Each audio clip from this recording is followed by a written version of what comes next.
세상을 바꿀 과학기술을 알아보는 테코노미 시간입니다. 김덕진 IT 커뮤니케이션 연구소장과 함께합니다. 어서 오세요. 네, 안녕하세요. 반갑습니다. 김덕진입니다. 예, 최근에 미국 실리콘밸리를 중심으로 바이브 코딩이라는 신조어가 뜨고 있다. 네. 바이브 코딩은 뭡니까? 바이브라는 말 많이 들어보셨어요? 예. 약간 뭐 우리가 요즘에 뭐 친구들이 뭐 칠하게 바이브 뭐 느낌 있게 이런 식으로 얘기하듯이 예. 좀 바이브 코딩하면 말 그대로 직역하면 약간 느낌 있는 코딩? 뭔가 우리가 뭔가 취해서 하는 뭐 이런 예. 느낌이라고 볼 수 있을 것 같은데 이게 뭐냐면 원래 코딩이라고 하는 건 전문적인 프로그래머들이 그 컴퓨터의 언어인 코드를 써서 정확하고 논리적으로 하는 방식이잖아요. 네. 근데 바이브 코딩은 뭐냐면 코딩 모르는 사람도 AI를 갖고 그냥 느낌만으로 프로그램 만들 수 있다라는 거예요. 그러니까 뭐 예를 들면은 얘한테 나 이런 거 만들고 싶은데 그냥 만들어봐 시키면은 AI가 알아서 코딩해서 뭔가 프로그램을 만들어주거나 게임을 만들어주거나 홈페이지를 만들어준다. 라는 개념이 뭔가 이런 바이브 코딩이라는 말이 나오게 된 것이고요. 예. 뭐 이걸 좀 기술적으로 보면은 AI를 활용해서 이제 개발자가 코드에 대한 아주 논리적인 지식이 없는 상황에서 그냥 말로 뭔가를 만들어내는 소프트웨어 개발 방식? 뭐 이런 식으로 하나의 지금 실리콘밸리의 유행어처럼 뜨고 있는 말이다. 이렇게 말씀드릴 수 있을 것 같습니다. 아, 그렇군요. 이 말은 누가 처음 만든 거예요? 이게요, 이제 올해 2월에 안드레이 카파시라고 하는 오픈 AI 공동 창업자이자 테슬라의 전 AI 리더인 컴퓨터 과학자가 있거든요. 예. 근데 이분이 만든 말이에요. 근데 예. 처음에는 이게 이렇게 용어가 될 줄 몰랐을 거예요. 약간 이제 본인이 제가 느끼기에는 약간 반은 비꼬는 느낌으로 좀 얘기를 한 거거든요. 실제로 이제 트윗에 올렸었던 건데 X에다 올린 거죠. 뭐라고 올렸느냐? 자기가 바이브 코딩이라고 불리우는 새로운 종류의 코딩이 있다. 예. 뭔가 분위기에 느낌에 취해서 슬쩍 얘기를 하면 그게 코딩이 된다라는 거예요. 그럼 예를 들면은 자기는 또 그거를 하는데 타이핑도 치는 게 귀찮아가지고 음성으로 화면을 보면서 마치 우리가 음악 듣다가 뭔가 음료수 한 잔 마시면서 뭐 이렇게 만들어줘 했다가 막 화면 보고 야 근데 이 화면의 크기가 조금 마음에 안 드니까 여기 뭐 셀렉트 바를 조금 바꿔줘 이런 식으로 이야기를 하면서 만들었다는 거예요. 네. 근데 그렇게 했는데 이게 뭔가 계속적으로 변형도 되고 하니까 놀랍다. 이렇게 해서 말한 게 이른바 이제 바이브 코딩이라고 한 말이고요. 네. 그래서 이 바이브 코딩이라는 말이 약간 여러 가지 의미가 있는 게 그러면은 이제 우리가 AI한테 말을 시켰을 때 코드를 짜주는 걸 예를 들면 개발자분들이라면 그 코드를 볼 수 있잖아요. 예. 이게 어떤 말로 돼 있는지. 근데 원천적인 바이브 코딩은 내가 무슨 말인지도 모르고 그러니까 예를 들면 그러니까 우리처럼 아예 그냥 코딩을 안 해본 사람이 예. 그냥 게임 만들어줘 말을 했더니 AI가 뭔가 코드를 몇백 줄을 써요. 근데 무슨 말인지 몰라요. 예. 우리는 그 코드에 대한 의미를 모르는 거죠. 예. 근데 실행해줘 이랬더니 게임이 되는 거예요. 예. 그런 걸 바이브 코딩이라고 한다. 약간 그런 이제 표현으로 이제 이 말이 좀 유행을 하고 있는 상황인 거죠. 예, 이제 좀 이해가 됐습니다. 네. 코딩에 대해서 아무것도 모르는 사람들이 네. 막 마음대로 그냥 느낌으로 이제 얘기했던 걸 바탕으로 네. 코딩이 짜지는 네. 그런 거를 바이브 코딩이라고 얘기하는 거군요. 네. 뭐 실제 좀 보여주실 수 없으세요? 요즘에 워낙 이 바이브 코딩 툴들이 많아요. 그런데 네. 이제 이런 것들 중에 좀 실제 청취자분들도 따라해 보실 수 있는 거를 제가 하나 좀 생각을 해봤는데 네. 구글에서 나오는 이제 제미나이라고 하는 언어 모델 우리가 뭐 챗GPT도 있고 클로드도 있고 막 그렇게 있는데 구글의 제미나이가 꽤 요즘에 이 코딩을 잘하거든요. 네. 그래서 구글 제미나이 프로 버전에서 캔버스라는 기능을 켜고 제가 시키기만 하면 됩니다. 뭘 만들어 볼까요, 저희? 뭐 저도 게임 하나 만들어 주세요. 게임 만들어 볼까요? 무슨 게임 만들어 달라고 얘한테 시켜볼까요? 뭐 저 학창 시절에 제일 네. 좋아했던 게 보글보글입니다. 보글보글. 그럼 얘한테 그냥 말대로 너 보글보글 게임 만들어 줄 수 있어? 만들어 봐. 그냥 이렇게 시켜볼게요. 한글로 예. 그냥 제가 이렇게 썼고요. 예. 실행 눌렀습니다. 보글보글이 네. 우리나라에서만 통용되는 게 아닐까 싶은데 네. 그 단어가 지금 이 녀석이 그 추론이라는 과정을 겪으면서 영어로 지금 말하고 있는데 예. 버블보글 게임이라고 영어로 번역을 했고 지금 보글보글 스타일 게임이라고 얘가 코드를 지금 벌써 짜주기 이야. 시작을 했어요. 지금 벌써 제가 말하는 동안에 코드 줄만 한 100줄 이상 지금 짜고 있고요. 예, 얘가 뭔가 펑션 뭔지 모르겠습니다. 이니셜 에너미스 뭐 키보드 인풋 핸들링 이러면서 계속 짜고 있네요. 지금 제가 어떻게 한 거냐면 그냥 말을 시켰더니 그 말을 얘가 AI가 보글보글 게임이 무엇인가에 대해서 혼자서 추론이라는 과정을 아주 빠르게 거쳤어요. 그렇죠. 그래가지고 단계별로 쭉쭉쭉 쓴 다음에 지금 봤더니 벌써 우리가 이게 타이핑을 치면 타이핑 속도가 있잖아요. 근데 얘가 영어로 타이핑을 벌써 500줄 넘게 쳤어요. 다 만들었네요. 만들었어요? 네. 참. 만들었는데 야. 게임이 어떻게 돼 있지? 한번 저도 봐볼게요. 저도 야 이게 참 놀랍긴 한데 지금 아마도 저희 이제 보이는 라디오를 보시는 분들은 화면이 나올 수도 있을 것 같습니다. 자 여기 보니까 오른쪽에 보글보글 스타일 게임이라고 뭔가를 만들어놨어요. 뭐가 뭐 좀 떨어지고 막 그러네요. 네, 뭐가 떨어지고 막 움직이고 그러는데 얘가 보니까 보글보글이 무슨 게임인지 잘 몰랐던 것 같아요. 근데 뭔가 만들어지긴 만들었습니다. 예를 들면 얘한테 이 녀석이 좀 이상하잖아요. 그러면 게임이 이상해, 그죠? 그냥 뭐 예를 들어서 블록 깨기 같은 느낌의 게임으로 바꿀 수 있어? 이렇게 한번 시켜볼게요. 네. 그냥 얘한테 한 번 더 이 게임 상태가 조금 마음에 안 들어서 블록 깨기 같은 느낌으로 바꿀 수 있어? 라고 시켰어요. 네. 그랬더니 지금 얘가 지금 벽돌 깨기 게임을 또 코드를 막 짜고 있습니다. 네. 자, 이런 식으로 해가지고 실제로 얘가 지금 또 이 말하는 동안에 새로운 게임으로 지금 코드를 한 200줄 이상 썼거든요. 지금 말하는 동안에 벽돌 깨기 게임을 다 만들었다고 하네요. 이건 진짜 똑같네요. 네, 이건 지금 이렇게 지금 막 움직이고 있죠. 그래서 여기 있는 대로 키보드랑 마우스로 벽돌 게임을 만들거나 아니면은 제가 만약에 여기다가 소리가 안 들어가서 지금 그럴 수 있는데 만약에 효과음을 벽돌이 깨질 때마다 뿅뿅뿅 효과음을 넣어줘. 그럼 또 효과음도 넣어줘요. 그러니까 이게 참 이 코딩이라고 하는 게 이제 어떻게 보면은 이 정도 간단한 수준은 이제는 할 수 있는 수준이 되니까 이걸 바이브 코딩이라고 지금 이야기하고 있는 상황이다라고 보시면 될 것 같습니다. 네, 정말 우리 인간을 완벽하게 대체하고 있구나라는 생각이 들 정도의 오늘 모습을 보여주셨는데 이런 것들이 가능하려면 인공지능 기술이 어떤 것들이 조합돼야 이게 가능한 겁니까? 그러니까 지금 이 바이브 코딩이라고 하는 것들이 이슈가 됐었던 가장 큰 이유 중에 하나는 우리가 말하는 챗GPT 같은 언어 모델이 발전했기 때문이에요.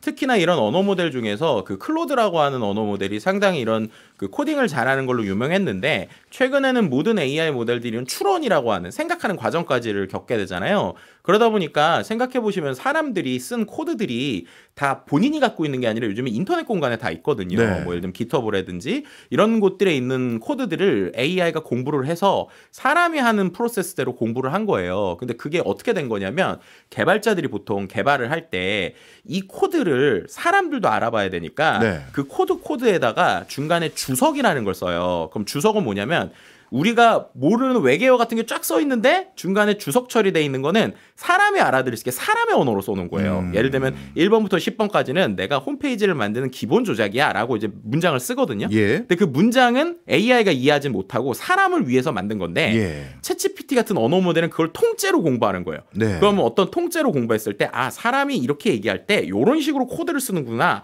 라는 걸 이해할 거잖아요. 그렇게 이해한 녀석이 추론까지 하니까 아주 똑똑해진 거죠. 그래서 그 언어 모델이 이제 이런 코드를 쓰는 용에 들어가기 시작을 하는데 지금 보여드렸던 제미나이 같은 거는 여러 이제 언어 모델이 기능이 여러 가지가 있잖아요. 근데 아예 코딩에 특화되어 있는 솔루션들도 나오기 시작을 하는 거예요. 그래서 이제 실제 개발자들이 쓰는 코딩을 하는 환경하고 똑같이 생겼는데 거기에 이런 제미나이라든지 클로드 같은 언어 모델이 탑재되어 있는 이런 형태를 갖고 개발을 할 수 있는 환경이 된 것이다. 이렇게 말씀드릴 수 있을 것 같습니다. 사실 이것저것 AI를 활용해서 우리가 무엇을 할 수 있는지 보여주실 때마다 저는 진짜 깜짝깜짝 놀라게 되는데요.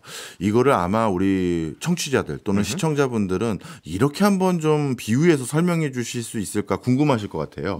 예를 들어 사람으로 따지면 지금 AI를 통해서 우리가 구현할 수 있는 것들이 인간의 지능으로는 몇 살 정도까지 와 있다 이렇게 볼 수가 있을까요? 그거는 제가 볼 때는 뭐 여러 가지 생각을 해볼 수 있을 것 같은데 그 시키는 사람의 지능에 따라 다를 것 같아요. 또 우울해지네요. 그러니까 예를 들면 내가 한 5살 수준에서 시켰을 때랑 정말로 뭔가 전문가 관점에서 시켰을 때랑 꽤 잘하는데 제가 볼 때는 전문가 관점에서 시켰을 때는 그래도 최소한 뭐 석사급 이상 정도까지는 좀 할 수 있지 않나. 그런데 이제 여기서 흥미로운 건 그럼 이런 코딩이나 개발의 영역에서는요. 우리가 반대로 생각을 해본 거 어린아이라고 못하느냐가 아니라는 거예요. 왜냐하면 또 그들은 상상력이 있잖아요. 상상을 현실로 만들어줄 때 이런 바이브 코딩이 아주 또 효과를 거둡니다. 이걸 말씀드릴 수 있는 게 실은 유튜브에서 이런 AI 개발이 상당히 이슈가 됐었던 이유가 한번 나중에 찾아보시면 재밌을 것 같은데 네. 8-year-old girl codes with 커서 AI라고 하는 유튜브 영상이 있어요. 네. 이게 뭐냐면 8살짜리 이 여자아이가 네. 정말로 이 AI 도구 중에 이 그 코드를 만들어주는 바이브 코딩 도구 중에 커서 AI를 가지고 예. 자기가 실제로 앱을 만드는 걸 보여주는 거예요. 근데 이 친구는 코드를 치지 아무것도 몰라요. 예. 그냥 자기 머릿속에 있는 걸로 나는 해리포터 챗봇을 만들고 싶은데? 라고 생각을 해서 이 커서 AI라는 도구한테 그냥 나 챗봇 만들어줘라고 문장을 쓴 거예요. 예. 그럼 얘가 뭘 만들어주거든요. 네. 그리고 나서 디자인을 요렇게 바꿔줘 라고 색깔을 바꿔줘 이미지를 바꿔줘 했더니 정말로 그 우리가 말하는 영화 해리포터 소설 해리포터 속에서 해리포터 같은 느낌을 갖고 있는 캐릭터 챗봇이 나와서 네. 대화를 하게 하는데 이거 만드는데 딱 45분 걸립니다. 이야. 그래서 이제 정말로 이 8살짜리 애가 생각을 하는 그 생각의 그대로 마치 우리가 소설 아이들이 동화 쓰는 거나 예. 만들 때 이런 생각하는 그 말 그대로를 썼더니 그게 그냥 제품이 돼서 나오는 이런 것들 때문에 상당히 놀라운 상황이고요. 네. 실제로 이제 미국에서는 이런 바이브 코딩 대회도 열리고 있어서 예. 뭐 게임도 만들고 이것저것 하는 이런 것들이 최근에 또 대세가 되고 있는 상황이다 이렇게 말씀드릴 수 있는 거죠. 정말 놀랍다라는 생각밖에 안 드는데요. 네. 그러면 이렇게 최근에 대세가 되고 있는 이런 여러 가지 AI들 이런 것들을 당연히 비즈니스에 활용하면 뭔가 이게 매출을 내고 유의미한 성과로 이어져야 되는데 네. 방금 보여주신 것도 유료는 아닌 것 같아 보여서. 네. 그럼 실제로 이게 어떤 식으로 비즈니스가 돌아가고 그게 있느냐? 궁금해요. 그러니까 이게 되게 중요한 포인트인데요. 지금 방금 보여드렸던 제미나이 같은 경우에는 챗GPT 같은 구글의 언어 모델이거든요. 예. 근데 이 언어 모델 이 서비스 안에서는 만드는 게 한계가 있어요. 예. 왜냐하면 제가 코드를 여기서 짜더라도 그거를 만약에 진짜로 홈페이지로 만들거나 프로그램을 만들기 위해서는 다른 데로 이걸 옮겨가고 복잡하게 가야 되잖아요. 네. 그래서 실제로 이런 그 AI 기반으로 코드를 만들어서 돈을 버는 회사들이 요즘에 나오기 시작하는데 네. 대표적으로 이제 커서라는 회사가 있습니다. 예. 근데 그 커서 AI가 실제로 이 구조가 어떻게 돼 있냐면 개발자들이 실제로 개발을 하는 이 환경이 있어요. 예. 그 환경을 똑같이 만들어져 있습니다. 그럼 거기서는 코딩을 해서 뭔가를 만들면 홈페이지를 만들거나 아니면 앱도 만들 수 있는 환경이거든요. 근데 그 환경에다가 네. 이런 뭐 클로드나 아니면은 챗GPT나 구글 제미나이의 언어 모델 API를 붙여놓은 거예요. 네. 그럼 이제 이 사용자는 돈을 어떻게 내는 거냐면 월 사용료를 내고 이 커서라는 서비스를 쓰거든요. 네. 그러면은 예를 들면은 뭐 이 건수의 제한이 있는데 100건까지는 네. 예를 들면 한 달에 2만 원이면 되게 빠르게 쓸 수 있어요. 그런데 100건이 넘어가기 시작하면 이제 느려져요. 그럼 이걸 또 빠르게 쓰려면 충전을 해야 돼요. 예. 그러면 이제 쉽게 말해서 개발하는 사람이 이거를 갖고 개발을 할 때 실제로 내가 코드를 1000줄 쓰려면 엄청 시간이 걸리는데 예. 딸깍 누르면 얘가 1000줄을 써준단 말이에요. 그럼 그렇게 해서 만약에 내가 이걸로 돈을 벌겠다라고 하면 이 서비스에 예를 들면 10만 원을 써가지고 100만 원 벌면 되잖아요. 그렇죠. 그런 식으로 지금 비즈니스가 돌아가기 시작을 해요. 그럼 이 커서라는 회사가 그걸 처음부터 끝까지 만든 게 아니라 네. 말씀드린 것처럼 챗GPT나 클로드 같은 언어 모델을 만든 회사에 언어 모델을 빌려와서 여기다 설치를 한 거거든요. 네. 그러니까 이 커서라는 회사가 버는 돈의 이제 일부는 그 AI 회사들한테 가는 거예요. 그러니까 유통 구조가 되는 거죠. 예. 그래서 이 회사는 그거를 잘 만드는 형태가 되는데 중요한 건 이런 커서라는 걸 만든 이 커서 AI가 만든 지 1년 만에 연간 반복 매출이라고 하거든요. 예. 사람들이 이제 가입해서 이제 고정으로 쓰는 게 예. 12개월 만에 1억 달러 이상을 벌고 있어요. 12개월 만에. 네, 그러니까 사람들이 매년 계속적으로 이 회사에 반복적으로 1년 동안에 그 월 정액 요금을 가입한 사람이 예. 뭐 우리 돈으로 한 1,300원 넘어가는 거고 예. 그리고 출시 1년 만에 기업 가치가 25억 달러 그리고 이제 실제로 1억 500만 달러 이상의 시리즈 B 투자를 받았는데 예. 이 투자 받을 때까지 이 회사의 직원 수가 몇 명인지 아세요? 그래도 한 몇백 명 있지 않을까요? 12명이었습니다. 12명이요? 네. 그러니까 이게 지금 정말 놀랍고 어이가 없는 거예요. AI가 막 코딩을 막 엄청나게 만들어 주니까 이걸 갖고 실제 코딩을 할 수 있는 사람들이 야, 그러면 아까는 바이브 코딩은 말씀드린 대로 그냥 되게 우리가 재미있는 요소잖아요. 근데 이 녀석한테 뭔가를 쳤더니 코드가 나오니까 코드를 읽을 줄 아는 사람 입장에서는 이게 위기이자 또 다른 기회인 거예요. 네. 예를 들면 혼자서 물리적으로 내가 아무리 코드를 쳐도 한 사람이 몇만 줄의 코드를 하루 동안 쓸 수는 없잖아요. 네. 근데 이런 애들이 막 만들어주니까 아이디어가 있는 아까 말씀드린 대로 이 AI는 결국에는 쓰는 사람에 따라 다른 건데 그런 똑똑한 천재 같은 사람들이 그럼 우리의 물리적 시간을 줄여주니까 우리가 옛날에는 코딩을 직접 쳐야 되니까 몇백 명이 필요했는데 야 우리 10명이서 이런 거 쓰면 프로그램 만들 수 있겠네? 라고 하는 아이디어를 갖고 이런 AI를 많은 사람들이 쓸 수 있는 개발자 도구도 만들었고 이 도구를 가지고 또 이제 수많은 사람들이 혼자서 뭔가 뚝딱뚝딱 해내는 이런 이제 시대의 변화의 그 중간에 우리가 있다 이렇게 좀 말씀드릴 수 있는 거죠. 네, 참 여러 가지 생각이 지금 자꾸 들게 되는데 네. 뭐 그냥 결론부터 여쭤볼게요. 그냥 오늘은 이제 게임 만들어주는 프로그래머를 예를 들어주신 거니까 커서 네. AI라는 어떤 솔루션과 함께 네.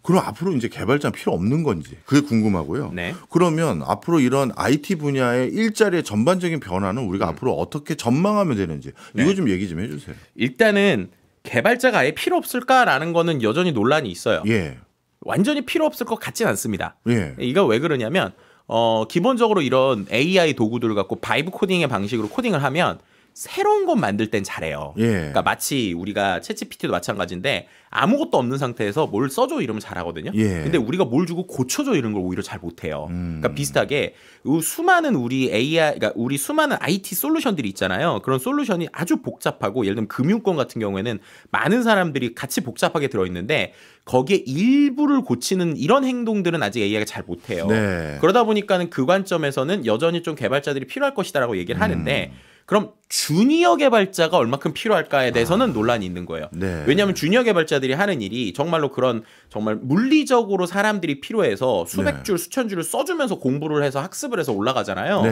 근데 지금은 그런 걸 AI가 해주니까 그렇네요. 과연 그런 것들이 필요할까에 대한 이야기가 나오고 있고 조금은 조심스럽지만 우리나라 모 기업 같은 경우는 이미 AI로 대체할 수 있는 거는 신입사원 뽑지 마라라는 이제 정책이 나오고 있다고 해요. 우리나라에서도요? 네, 그러고 있기 때문에 그런 부분에 있어서 좀 고민이 되는 거는 확실한 것 같습니다.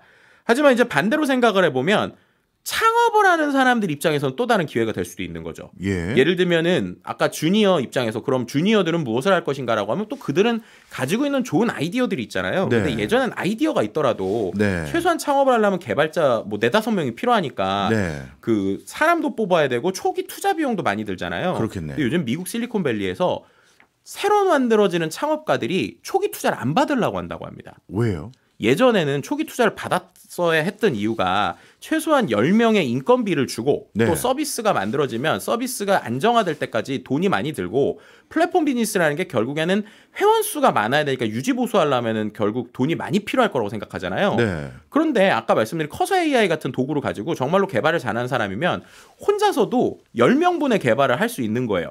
그럼 아이디어를 가지고 한 사람이서 10명분의 개발을 하면 초기에 서비스가 만들어지고 만들어지는 서비스에서 돈을 일부라도 벌 수 있으면 굳이 큰 돈을 처음부터 받으면서 내가 나중에 투자자에게 발목 잡히느니 그렇죠. 그것보다는 내가 할 수 있네? 라고 하니까 오히려 똑똑한 천재들이 투자를 가장 조금 받으면서 예. 아예 서비스를 만들고 있는 이러한 상황들이 지금 발생하고 있다. 예. 그래서 이게 정말로 이 개발이나 AI에 대해서 이제 뭔가 제대로 촉발이 되고 있는 상황이다라고 좀 말씀드릴 수 있을 것 같습니다. 네.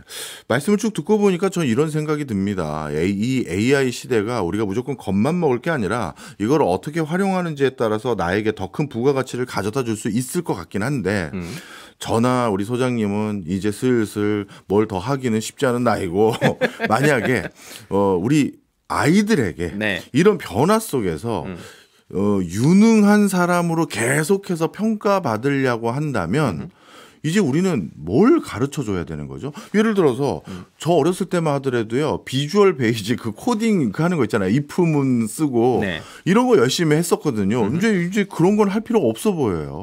뭘 해야 됩니까? 그러니까 여기서 지금 정말 중요한 이야기를 주셨는데 두 가지로 갈려요. 그러니까 예. 뭐냐면 지금 말씀하셨던 게 미국에서도 이슈인 게 주니어 개발자들이 아까 필요 없다라고 했었잖아요. 네. 그런데 또 한편에서는 무슨 얘기를 하냐면 주니어 개발자가 전통적인 코딩을 못할 뿐이지 네. 새로운 것들은 잘할 수 있다라는 또 다른 반론이 나오고 있어요.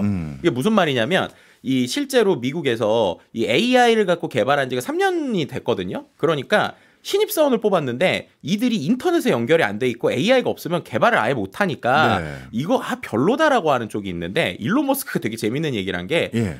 아니다. 그거는 시대의 변화 중에 하나다라고 얘기를 하는 거예요. 그러면서 지금 우리가 도심 한복판에 있어도 사람들이 내비게이션이랑 GPS 없으면 길 못 찾지 않느냐. 그렇죠. 하지만 그 외에 나머지 시간들로 다른 아이디어를 내지 않느냐라는 얘기를 하고 있는 거예요. 그래서 어떻게 보면 기초적인 방식을 모르는 것들이 코딩의 끝이 아니라 예. 그런 상황들이 그 어떤 코드의 디테일을 배우는 시간을 다른 근원적인 생각을 하는 쪽으로 쓰면 우리가 모르는 또 다른 세계가 열릴 거다라고 지금 주장을 하고 있는데 예. 뭐가 맞는지 틀린지를 솔직히 잘 모르겠습니다. 네. 하지만 만약에 제가 저희 아이한테 이런 상황에서 AI나 사회에 대한 변화를 가르친다면 네. 결국에는 근본적인 생각하는 힘과 문제에 대해서 해결하는 능력은 여전히 중요할 것 같아요. 그러니까 결국에는 문제를 제시하고 가이드를 주고 해야 되는 거잖아요. 네. 그럼 그런 것들에 대한 힘은 여전히 중요하고 건축으로 치면 네. 극단적으로 표현하면 우리가 일용직 이제 이 현장에서 일하는 사람들은 줄지만 네. 설계를 하거나 건축가들의 포지션은 여전히 중요하다. 그러니까 코딩도 좀 그런 형태의 변화의 흐름으로 가지 않나 이렇게 좀 이야기를 드릴 수 있을 것 같습니다. 알겠습니다. 어떻게 보면 이제 좀 더 우리가 근원적이고 본질적인 것들에 대해서 더 성찰하고 생각하는 게 AI 시대에 살아남는 대안이 아닌가 이런 말씀이었네요. 네. 그리고 마지막으로 실은 제가 이거 하는 동안에 처음에 저희가 방송 시작할 때 마지막으로 또 우리 송경제에 계시는 분들이 이게 어느 수준인가 보면 좋겠다 싶어가지고 박정호 교수님에 대한 홈페이지를 만들어 달라고 제가 이 AI 도구한테 시켰어요. 네, 나왔나요? 네, 지금 실제로 유튜브로 보신 분들은 아마 네. 이 홈페이지 인공지능이 저희 방송하는 사이에 제 홈페이지를 만들어 줬는데 네. 제 사진 알아서 캡처해서 넣어주고 네, 그다음에 제 프로필 넣어주고 그다음에 저서들 다 찾아 넣어주고 네, 방송 미디어 활동 강의 특강 활동. 그 밑에 문의하기. 그런 것도 만들어놨네요. 여기 심지어 이런 게 있어서 프로그램 바로 가기 링크를 누르면 우리 송경제 홈페이지로 바로 들어와요. 네, 들어가지고 뭐 예를 들면 유튜브 채널 누르면 손에 잡히는 경제 유튜브 채널로 막 가네요. 바로 오네요. 네. 이런 것들 만들어진 건데 아직 뭐 완벽하진 않죠. 이런 건 좀 깨지고 이미지도 조금 덜 들어가 있는데 그래도 15분, 10분 안에 이 정도 나온다는 걸 보여드리기 위해서 제가 요거 링크를 저희 뭐 홈페이지나 이런 데 올릴 테니까 한번 확인해 보시면 좋을 것 같습니다. 네, 알겠습니다. 지금까지 김덕진 IT 커뮤니케이션 연구소장이었습니다. 고맙습니다. 네, 감사합니다.